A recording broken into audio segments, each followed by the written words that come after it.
You're listening to The Physician's Mind, raw stories and real talks from people striving for greatness in medicine and in life.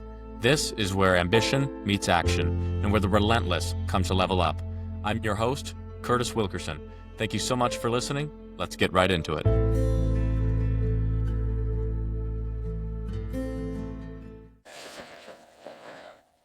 Okay, everybody, welcome back to the Physician's Mind podcast. I'm your host, Curtis Wilkerson. I'm a medical student, and today I'm honored to be speaking with Dr. Clarence Nicodemus. Dr. Nicodemus is someone whose story defies convention and inspires everyone who hears it.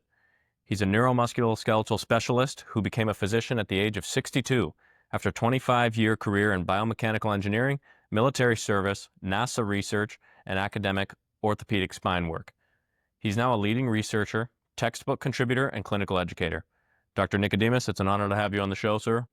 Appreciate the opportunity. Of course.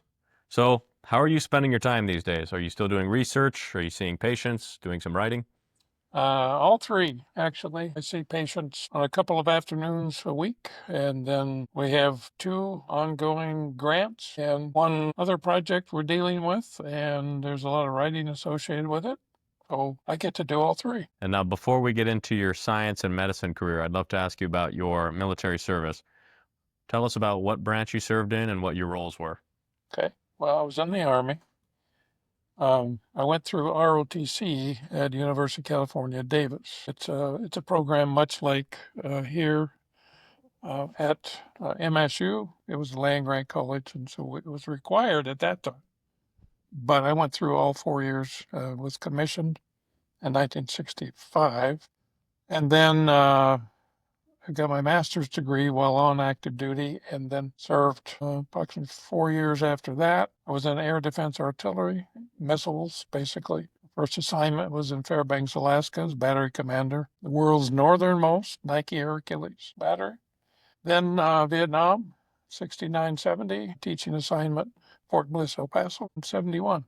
What was it that motivated your decision to join? Well, I was born in 1942, which was just after the war started, World War II started. And so I was raised during the period of time when we were involved in a worldwide conflict. It was, a period of intense teamwork and, support from people everywhere. You had to preserve and utilize less products, like rubber, like butter, like fat, like all that sort of stuff to support the war effort. So there's a whole mentality of doing what you can to serve the country. That's how I grew up.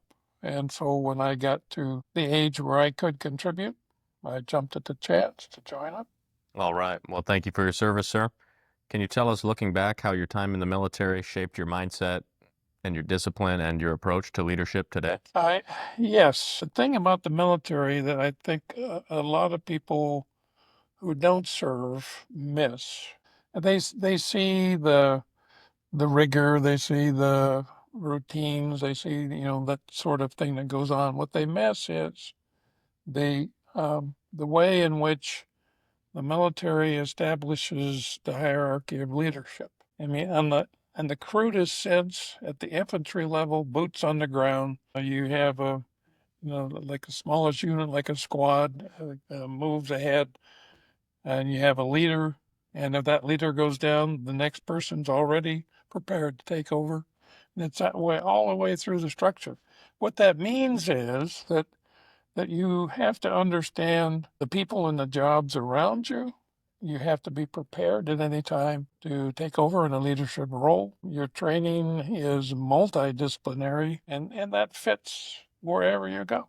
It's a team approach, and that has suited me well, regardless of where I went. There's a work ethic involved. There's a support your fellow team member feeling or philosophy, and that's good wherever you go. And can you share how your military experience came into play to help you out when you were going through medical school in your sick? Well, that was a little different in that I was old enough to be some of my associates' grandfather as I was going through. But it was a relationship thing. You help those people. I had skills and abilities and education way beyond what the average student had, and so I was able to help my fellow students understand basic engineering concepts, physics concepts about how things work, how blood flows, how air flows through the lungs, and so on. At the same time, I'll be honest, my memory, ability to read material,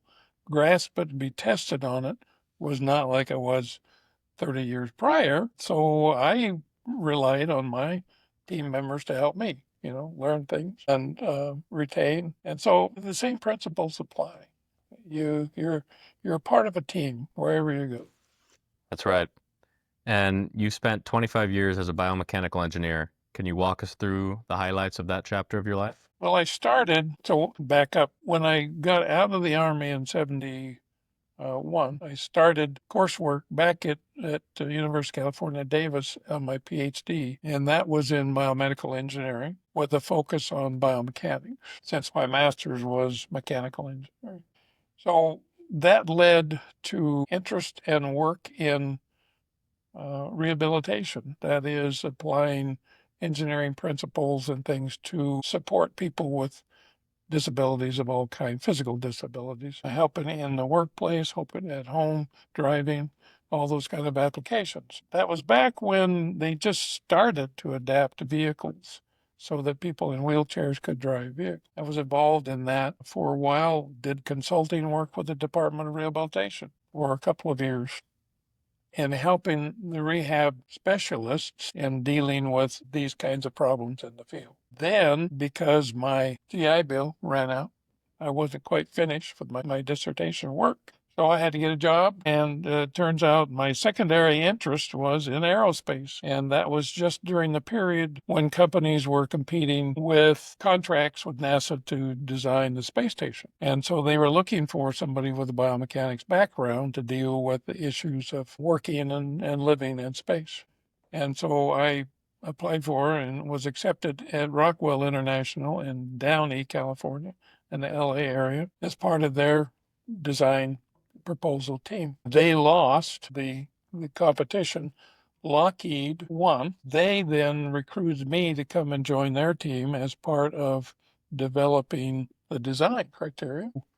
I went from LA up to the Bay Area, and then an opportunity opened up at NASA JSC in Houston, where another Lockheed company was actually implementing these things in association with the NASA group tasked with the design of the space station itself. So I got involved with managing, supervising a team of engineers aimed at doing tests, developing criteria for the space station design, for the interior, for working, for outside, living in the space, and so on. That lasted for 6 years. With several shuttle experiments we flew and monitored. And then I was bound determined to finish my PhD work. So I linked up with the University of Texas Medical Branch in Galveston, Texas, about an hour down, and joined the orthopedic surgery department as a researcher there. And I finished my PhD work and was the director for research in orthopedic spine for approximately 7 years. At that point, I started looking around at myself and my situation and said, where do I go from here? And assessing my interest in the research that I was doing, I questioned my associates, orthopedic surgeons who I was working with, about I might be able to help with patients who come in with back problems that aren't necessarily surgical candidates. And they said, well, we usually refer those people out. That's not our specialty. And I said, well, I should be able to help. So I said, okay. I contacted Phil Greenman, actually, who was associate dean up here at MSU at that time. He was at a conference that I was presenting my research. I asked him, I said, do you take old people up there to go to school? And he said, oh, yeah, with your background, absolutely, come on up. So I applied, was accepted. They didn't cut me any slack, which I was hoping for. But so I went through the whole rigmarole to get in, joined, and that's where the medical career started. Wow. Well, when you look back at the career with NASA and the orthopedic researchers, was there any achievement or project that you're the most proud of? We did a lot of very interesting things. And I'm running through and cataloging the things that we were involved to pick out the most interesting. And I guess the one was we developed at NASA, we developed a technique for measuring the forces and torques and things that a fully suited astronaut outside in the shuttle bay would do in either maneuvering a satellite or other piece of equipment or conducting maintenance on a satellite or other piece of equipment that was in orbit.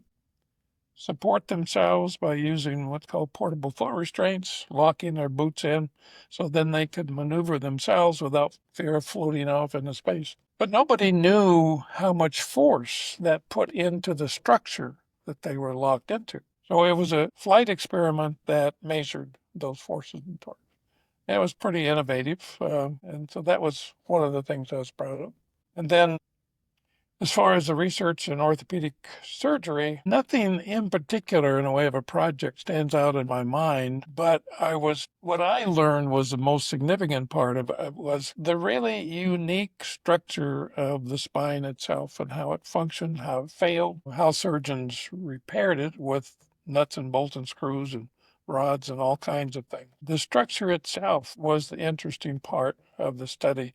That image, that knowledge of working with the spine from a mechanical standpoint is really what I carry with me every day when I work with patients. Absolutely. So that was the outstanding thing from my perspective, best I can do. So, after a 25-year engineering career, you decided to go to medical school. What was the why behind that decision? There were a couple of things, actually. One, as I mentioned, after doing the research, spending time doing the work at University of Texas, I was thinking about the future. Where do I go from here? And it was unclear because I was at the whim of job opportunities. Should there be a budget cut here? And I'm let go because researchers are the first ones to go when you cut a budget because we don't bring in money to the organization. In preparation for the future, I said, how do I protect myself, my wife, for going forward? And that's when I began asking about the medical connection. Well, why can't I do my thing on the medical side and incorporate what I've learned through my experience in biomechanics and various applications through the years? Why wouldn't that be a good mix? And it turns out it was, especially in the osteopathic medical community, in that biomechanics plays an important role in our function versus, the anatomy and functional anatomy, how things work, and the role that manipulative therapies are involved in how they affect the neuromuscular skeletal system and so on and so forth. Most people, when they're 60, are looking forward to retiring. Was there any self-doubt or resistance or people trying to talk you out of it at that time? No. No. Initially, my wife thought I was crazy, but in a supportive way. Mm-hmm. But she was gung ho for going ahead. And it turned out to be a great decision because I'm in and a member of the medical community. So I have an opportunity to talk with other specialists about issues not only for my own patients, but for myself and my wife. Personal application is very important. And so that was part of the thought about the future, knowing that we would age and that there would be problems and issues. And I'd like to be a part of the community that makes decisions around those things. But no pushback. People were surprised. A lot of times when I walk in to a clinic or to a hospital as a student with my associates, you're a student? So I said, yeah, I'm just a little slow, that's all. So it was fun. It was really quite enjoyable the whole time. I only had one person who really got bothered by the whole thing. He was a senior resident in, I think, general surgery. And for some reason, he got irritated when we would do rounds with the attending, and I would be up rubbing elbows with the attending because I was older than the attending. Mm-hmm. And asking him about his life and then things. And, it's like buddies walking down the hall while the students and residents were hanging behind, including him. I didn't like that. But everybody else seem to take it in stride. Guess you're always going to have one of those guys. Yeah, there's always going to be somebody. So what was the transition like going from your life before to life as a student? Interesting challenge. My first semester was challenging in that biochemistry, as an example, pharmacological studies. My biochemistry was 35 years prior. My associates in the same class just stepped out of that class yesterday coming into medical school. So it was a challenge. My learning style and capability changed. As I mentioned earlier, I wasn't able to pick up material as quickly as I did when I was going through school earlier. So I had to relearn how I learn. And it took me a semester to do that. I had difficulty in one course, I think it was pharmacology. And the dean of students brought me into his office, sat me down. Of course, I was older than he was. Yeah. And he said, "Are you sure you can do this?" I said, "Yes, I am." I said, "I'm just learning how I'm learning. So it takes a while. So I think I got it." So I said, "Okay, we'll see." And then from there it was that's the rest of the time. What was it like being surrounded by 20-year-olds in your class, 20-somethings? It was fun, really, overall. The class divided into three groups. One, they really got the the significance of being older and having life experience and what they could learn. So we had a great relationship when we studied together and all that. There was a other group who avoided me, whether they had issues with their parents or grandparents or what, I don't know, but they just studiously avoided me. And then there was a middle ground of folks who, just like I was at a game, everybody else, not a big deal. Sure, sure. So, do you remember any moments in medical school that were a true turning point or some sort of epiphany for you? Well, I think it was that first semester where once I got through it, passing grades and all that, I could turn around and say, okay, I can do this. I was kind of like, mm, a little bit concerned. My wife was a little bit concerned, but it turns out that the concern was unwarranted, and and it got especially better, and the whole kind of interaction with the students changed for me, kind of not getting the highest scores, what I used to, to when we got in the second 2 years where it was externships, interacting with patients and in clinics and that sort of thing. And it just flipped. I got the highest scores. Yeah. All because I have life experience and I could relate to people at virtually any level, whatever their experience was. So had an ease of talking to people, which younger folks didn't have. And they would ask me, how come it's so easy for you? And I said, well, be on the planet for 60 years, and you learn things and you experience things. So that's a difference. But yeah, it flipped over into the last part of it. And then, of course, residency was just doing what I love to do. So it's good. And what drew you to specialize in neuromusculoskeletal medicine? What was your, or rather, what drew you to specialize in that rather than something more surgical or otherwise?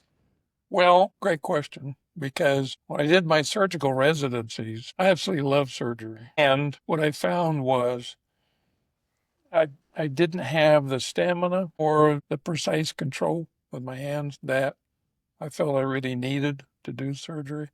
Standing for a long time, bent over a surgical table is demanding, and I didn't have that capability. And to be honest about it, what I do in neuromusculoskeletal work is a direct application of the engineering experience and training that I had before. It's essentially I'm doing the same thing all the time. It's just a continuation, different application.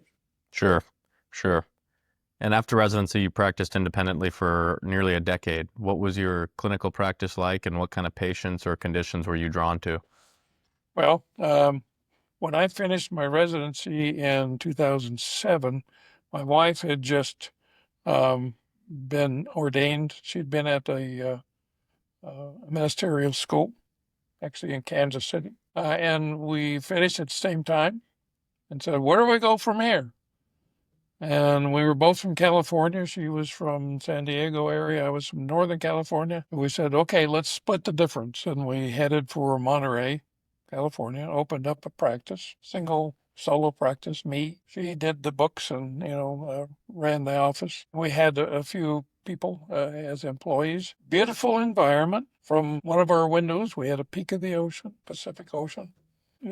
Temperature was 72 degrees every day. It was glorious. And as my practice grew, as it always does, it sort of self-selects the patients that you get. So I got kind of an older group of patients, and chronic low back pain was the central thing. There were other things as well, but that was kind of the central thing. And so it became the most consistent and usual thing that I saw in my patients. So the engineering side of me starts making observations about this. Well, everybody has this, and everybody has that, and everybody has that.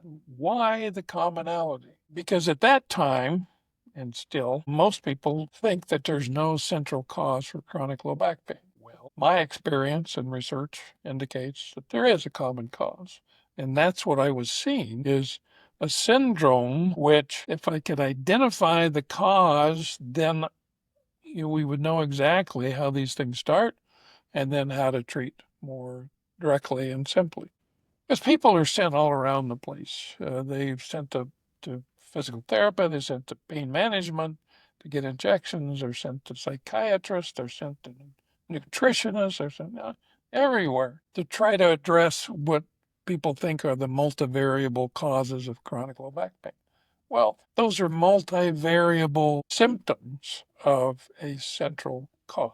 And if we can address that cause, we can eliminate all that other stuff, except in extreme cases. So now I've forgotten your question. Well, it was about what kind of patients you were drawn to and what it looked like. And it actually is a nice segue into the next question because you're now the clinical research director at Michigan State University College of Osteopathic Medicine. And I'd like to have you discuss what kind of research you're currently focused on. And for those listening, Dr. Nicodemus and I did a previous episode where we did an in-depth discussion on his research, but will you please share a little bit about it right now?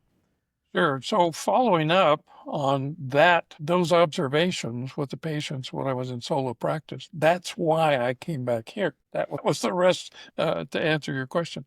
I came back here because I couldn't find any institution around me in the Northern California area who had an interest or really a capability of studying this issue. So I said, got on the phone and I talked to, at that time was Dr. Lisa De Stefano, who was the chairman of the department.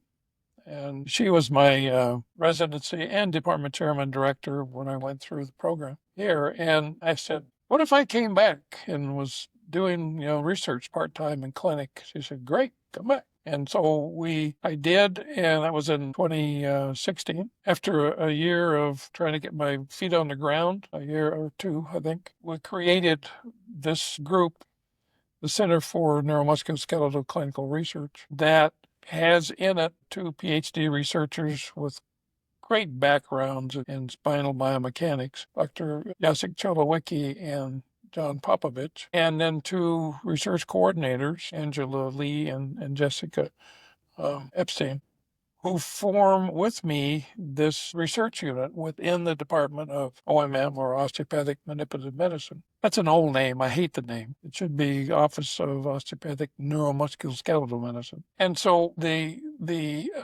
dean of the college really liked the idea because he was wanted to foster research in OMM as a leadership element for Michigan State, which it is. And we wanted to be the biggest and the best, leading the country in what we do. And that's kind of where we are, and that's what our intent was. The research is focused on, right now, chronic low back pain and trying to ascertain the central causes of it, just exactly what we were talking about. So you've emphasized the role of sacroiliac joint in that chronic low back pain. Why do you think that's something that's been overlooked in mainstream care? To briefly allude to what you have discovered so far. Sure. And focusing on the sacroiliac joint, what I know what I mean in my mind when I say that, but when I say it to others, it has a lot of different meanings. Itself is the cause of things.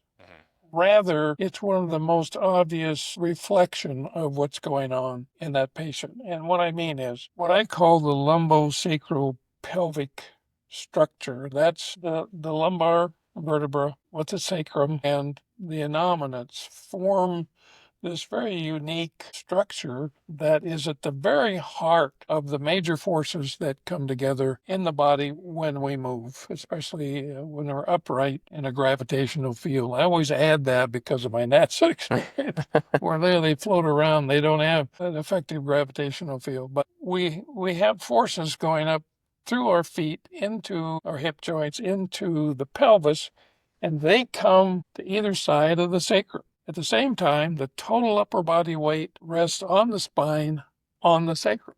So you have this focus of this force system. The movement of the body seems to be planned around how that lumbosacral pelvic system operates. So if you're doing a golf swing, if you think about it, the hips always follow the swing. Okay, you have to start the momentum, the rotational component of it. If you're jumping, if you're whatever you're doing, the center of mass, the pelvic region, is all at the heart of how things move. In biomechanics, if you look at how you write a system of equations to define how the body moves, as if you're going to build a robot that has the various parts in it, arms and legs and so on and so forth. The algorithms necessary to understand is where is the center of mass?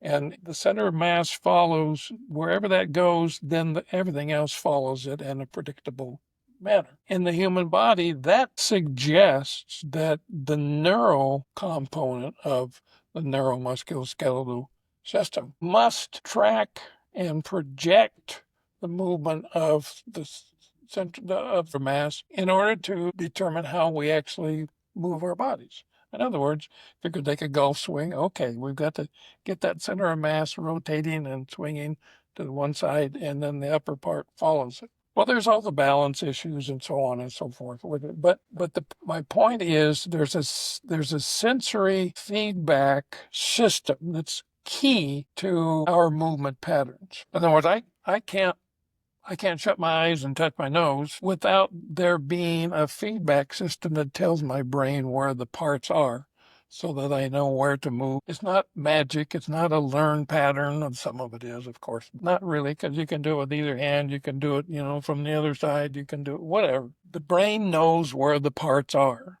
through sensory elements in our system. Proprioceptive, most important. Every joint, every muscle, every tendon, every ligament has these sensors built in to provide this feedback. So bring it back to low back pain. The lumbosacral pelvic system has to function properly in order for the body to move the way it needs to move. That includes the SI joints moving, the innominates, move in their particular patterns, and the lumbar spine, reacts as part of all that stuff. It's all an orchestrated, complex mechanical system. If that mechanical system gets dysfunctional somehow, that really screws up the brain's planning on how we move, and it reacts to that by trying to stabilize it. So what does that have to do with chronic low back pain? In sports, there is a phenomenon that has been studied for years in the literature, and ankle sprains and knee sprains and so on, that they notice when athletes come back, their muscles don't behave quite the same as when they prior to the injury. In studying that, they find that in an injured joint, there is the preset tensions in muscles around that joint change. One muscle set or group is inhibited, the other is called facilitated, tightened up. So in trying to rehab that athlete, they understand that, and now they know how to work with it to get them back to their performance level. Well, it's been studied in sports in the lower extremities, not in the lumbosacral pelvic region. But the same mechanisms, neuromusculoskeletal mechanisms, apply. So what does that mean? Well, if there's a dysfunction in the system somewhere, oftentimes easiest identified by a sacral dysfunction or an asymmetric innominate. If that exists, then the body reacts to it by tightening and inhibiting certain muscle groups. The muscle groups that it tightens are the hip flexors, the TFL or tensor fasciae latae and IT band, and the hip adductors has a way of trying to apparently stabilize this unit. And we find an inhibited hip extensors, glute max and abdominals, and they're characteristically inhibited. This phenomenon has been observed since the 60s, where there's a thing called the lower cross syndrome. But it's just observed that you had some muscles inhibited and others facilitated. And wow, this is part of a pain pattern. They didn't assign a cause to it. I'm saying the cause is the dysfunction of this lumbosacral dysfunction, oftentimes identified with an SI joint dysfunction. And so it's not the SI joint itself, but that's how we usually see it initially. And then, of course, we treat the whole thing. So that's where that comes from. Yeah, and that's extremely interesting. And again, folks, for those who want to hear more about this, I will link the previous episode in the description, along with some relevant literature, so you can learn some more about Dr. Nicodemus's research. But sir, you've contributed to some cornerstone osteopathic texts on top of everything else. Greenman's Principles, Foundations of Osteopathic Medicine. What was it like working on those projects? Well, it's really interesting because, as I mentioned, Dr. Greenman was really my mentor when I came here. He's the one who got me here.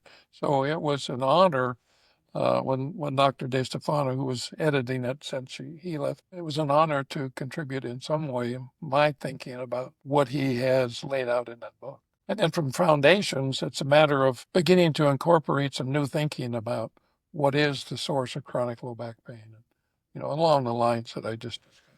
Sure. And you've served as a peer reviewer, board member, textbook author, research committee member.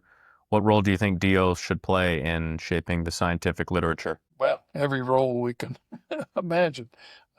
We not well understood in the general medical community where osteopathic medicine fits in.